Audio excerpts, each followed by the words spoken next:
हर हर महादेव।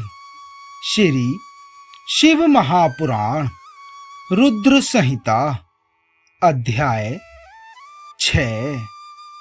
महाप्रलय काल में केवल सद्ब्रह्मा की सत्ता का प्रतिपादन उस निर्गुण निराकार ब्रह्मा से ईश्वर मूर्ति सदाशिव का प्राकट्य सदाशिव के द्वारा स्वरूप भूता शक्ति अंबिका का प्रकटीकरण, उन दोनों के द्वारा उत्तम क्षेत्र काशी या आनंद वन का प्रादुर्भाव, शिव के वामांग से परम पुरुष विष्णु का आविर्भाव तथा उनके सैकाश से प्राकृत तत्वों की क्रमशः उत्पत्ति का वर्णन। नारद जी की बात सुनकर लोक पितामह श्री ब्रह्मा वह इस प्रकार से बोले।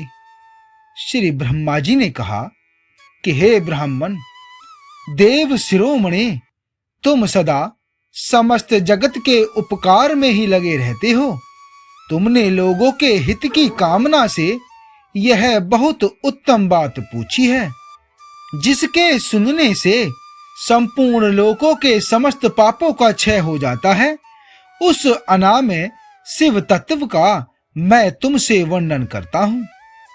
शिव तत्व का स्वरूप बड़ा ही उत्कृष्ट और अद्भुत है। जिस समय समस्त चराचर जगत नष्ट हो गया था, सर्वत्र केवल अंधकार ही अंधकार था। न सूर्य दिखाई देते थे और न ही चंद्रमा। अन्य ग्रहों और नक्षत्रों का भी पता नहीं था। न दिन होता था और न रात। अग्नि, पृथ्वी, वायु और जल की भी सत्ता नहीं थी। प्रधान तत्व अवाक्यकृत प्रकृति से रहित सूना आकाश मात्र शेष था। दूसरे किसी तेज की उपलब्धि नहीं थी। अदृष्ट आदि का भी अस्तित्व नहीं था। शब्द और स्पर्श भी साथ छोड़ चुके थे। गंध और रूप की भी अभिव्यक्ति नहीं होती थी। रस का भी अभाव हो गया था। दिशाओं का भी भान नहीं होता था। इस प्रकार सब ओर निरंतर सूची भेद घोर अंधकार फैला हुआ था।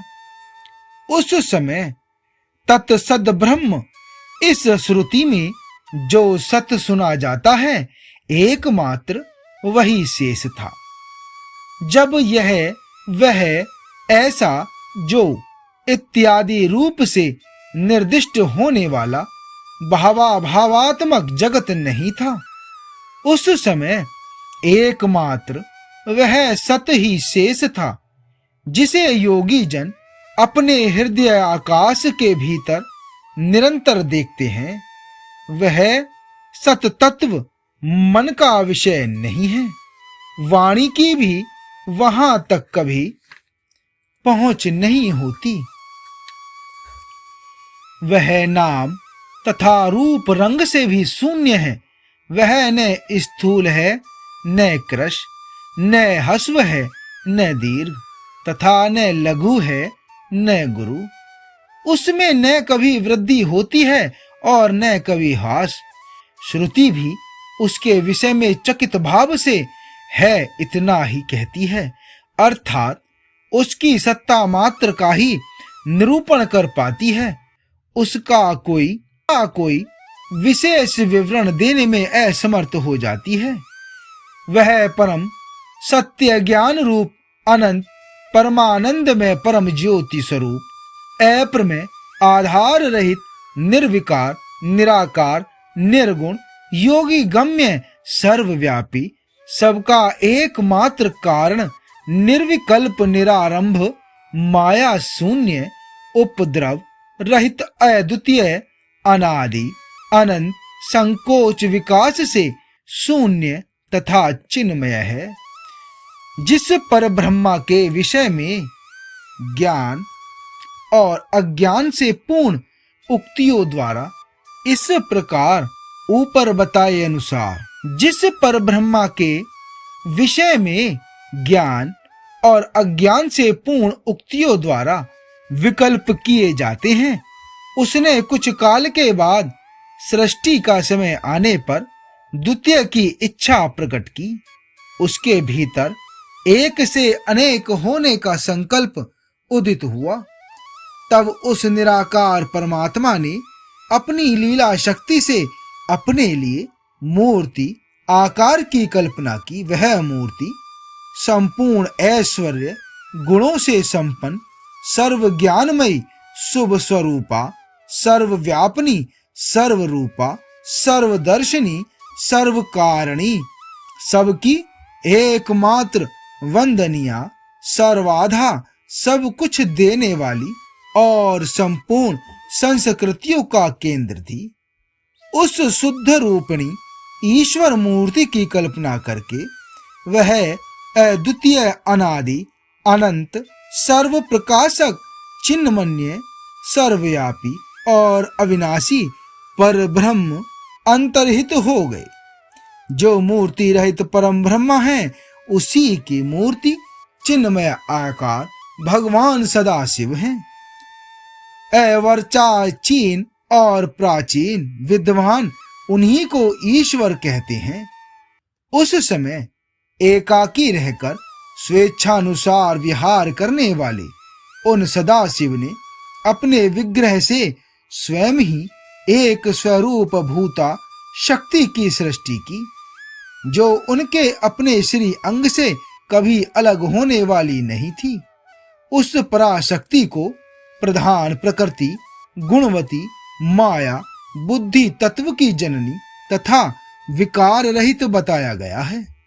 वह शक्ति अंबिका कही गई है।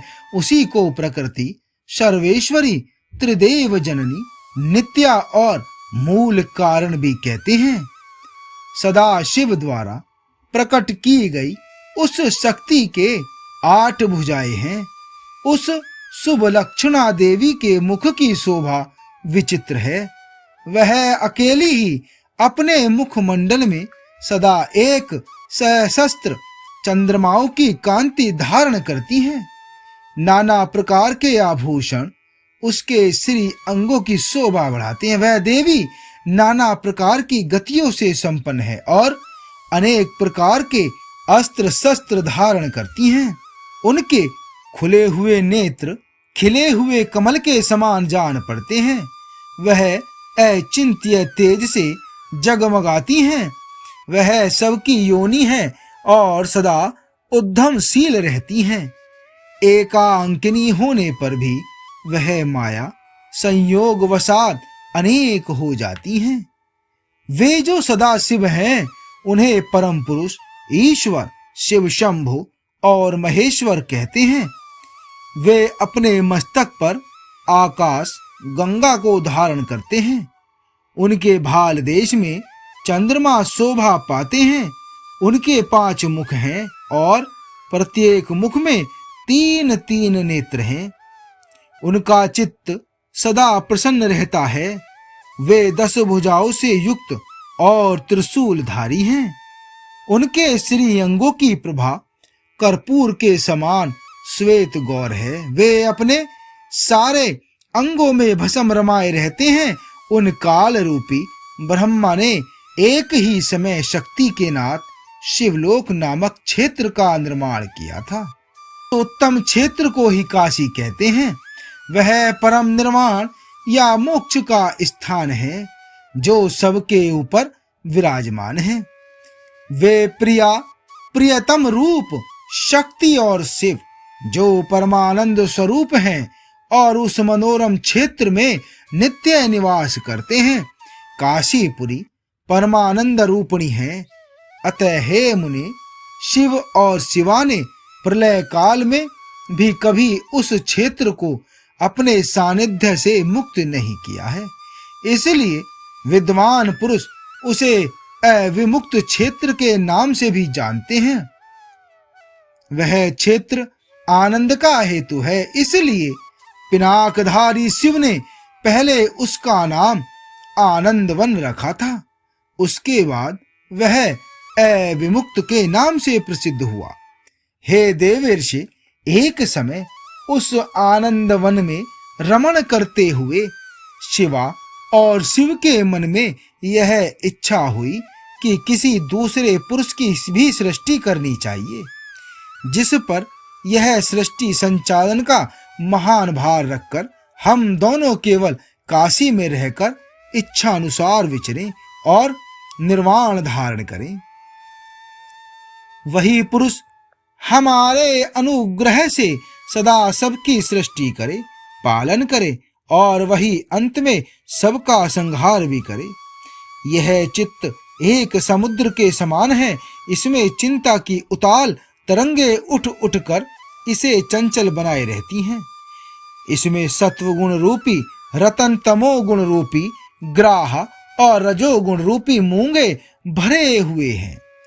इस विशाल चित्त समुद्र को संकुचित करके हम दोनों उस पुरुष के प्रसाद से आनंद कानन काशी में सुखपूर्वक निवास करें। यह आनंदवन वह स्थान है जहां हमारी मनोवृत्ति सब ओर से सिमटकर इसी में लगी हुई है तथा जिसके बाहर का जगत चिंता से आतुर प्रतीत होता है, ऐसा निश्चय करके शक्ति सहित सर्वव्यापी परमेश्वर शिव ने अपने वाम भाग के 10वें अंग पर अमृत मल दिया। फिर तो वहां से एक पुरुष प्रकट हुआ जो तीनों लोकों में सबसे अधिक सुंदर था। वह शांत था, उसमें सत्व गुण की अधिकता थी तथा वह गंभीरता का अथाह सागर था। हे मुने, क्षमा नामक गुण से युक्त उस पुरुष के लिए ढूंढने पर भी कहीं कोई उपमा नहीं मिलती। उसकी कांति इंद्रनील मणि के समान श्याम थी, उसके अंग अंग से दिव्य शोभा छिटक रही थी और नेत्र प्रफुल्ल कमल के समान शोभा पा रहे थे। श्री अंगों पर सुवर्ण की सी कांति वाले 2 सुंदर रेशमी पीतांबर शोभा दे रहे थे। किसी से भी पराजित न होने वाला वह वीर पुरुष अपने प्रचंड भुजदंडों से सुशोभित हो रहा था। तदनंतर उस पुरुष ने परमेश्वर शिव को प्रणाम करके कहा कि हे स्वामिन, मेरे नाम निश्चित कीजिए और कार्य बताइए। उस पुरुष की यह बात सुनकर श्री महेश्वर भगवान शंकर हंसते हुए मेघ के समान गंभीर वाणी से उससे बोले। भगवान शिव ने कहा कि हे वत्स, व्यापक होने के कारण तुम्हारा विष्णु नाम विख्यात हुआ है। इसके सिवा और भी बहुत से नाम होंगे जो भक्तों को सुख देने वाले होंगे। तुम सुस्थिर उत्तम तप करो, क्योंकि वही समस्त कार्यों का साधन है। ऐसा कहकर भगवान शिव ने श्वास मार्ग से श्री विष्णु को वेदों का ज्ञान प्रदान किया। तदनंतर अपनी महिमा से कभी अच्युत न होने वाले श्री हरि भगवान शिव को प्रणाम करके बड़ी भारी तपस्या करने लगे और शक्ति सहित परमेश्वर शिव भी पार्षद गणों के साथ वहां से अदृश्य हो गए।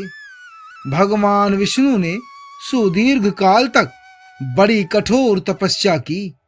तपस्या के परिश्रम से युक्त भगवान विष्णु के अंगों से नाना प्रकार की जलधाराएं निकलने लगीं। यह सब भगवान शिव की माया से ही संभव हुआ। हे महामुने, उस जल से सारा सूना आकाश व्याप्त हो गया।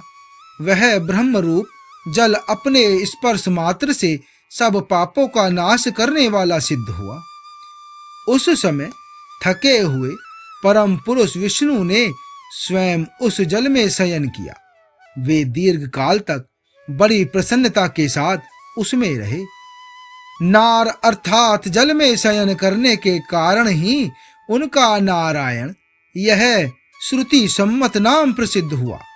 उस समय उन परम पुरुष नारायण के सिवा दूसरी कोई प्राकृत वस्तु नहीं थी।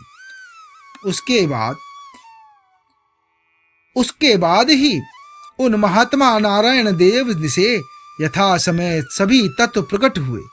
हे महामते, विद्वान मैं उन तत्वों की उत्पत्ति का प्रकार बता रहा हूं, अतः उसे सुनो। प्रकृति से महतत्व प्रकट हुआ और महतत्व से तीनों गुण। इन गुणों के भेद से त्रिविध अहंकार की उत्पत्ति हुई। अहंकार से 5 तन्मात्राएं हुई और उन तन्मात्राओं से 5 भूत प्रकट हुए। उसी समय ज्ञानेंद्रियों और कामेंद्रियों का भी प्रादुर्भाव हुआ। हे मुनि श्रेष्ठ, इस प्रकार मैंने तुम्हें तत्वों की संख्या बताई है। इनमें से पुरुष को छोड़कर शेष सारे तत्व प्रकृति से प्रकट हुए हैं, इसलिए सबके सब जड़ हैं। तत्वों की संख्या 24 है।